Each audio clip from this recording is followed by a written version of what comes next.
നമ്മളിപ്പോൾ ചെറുതോണിയിൽ നിന്ന് കട്ടപ്പനയ്ക്ക് പോകുന്ന ഹൈവേയിലാണ്. ഇടുക്കിക്ക് മുൻപായിട്ട് നമുക്ക് ഒരു EV ചാർജിങ് സ്റ്റേഷൻ കാണാനായിട്ട് സാധിക്കും. പബ്ലിക്സിനായിട്ട് നൽകിയിരിക്കുന്ന ഗവൺമെൻറ്റിൻ്റെ ഒരു സംവിധാനമാണിത് കേട്ടോ. ആനട്ടാണിത് ഇംപ്ലിമെൻറ്റ് ചെയ്തിരിക്കുന്നത്. ഈ ഇടുക്കി ജില്ലയിൽ തന്നെ ആദ്യത്തെ ചാർജിങ് സ്റ്റേഷൻ എന്ന് വേണമെങ്കിൽ നമുക്കിതിനെ പറയാവുന്നതാണ്. അപ്പം ഇതിൻ്റെ 2 രീതിയിലുള്ള ചാർജിങ് ഉണ്ട്. ഫാസ്റ്റ് ചാർജിങ് ഉണ്ട്, അതുപോലെ തന്നെ നോർമൽ ചാർജിങ്ങും ഉണ്ട്.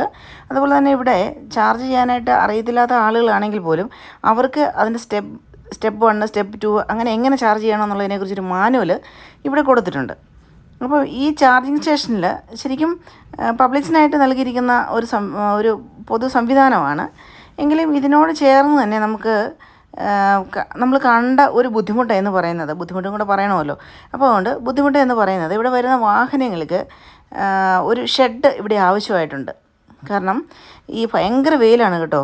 അദ്ദേഹമാണെങ്കിൽ വല്ലാതെ ബുദ്ധിമുട്ടിയാണ് ഇവിടെ നിൽക്കുന്നത്. എന്തുകൊണ്ടും നല്ലതാണ്, പക്ഷേ ഇങ്ങനെ ഒരു കുറവ്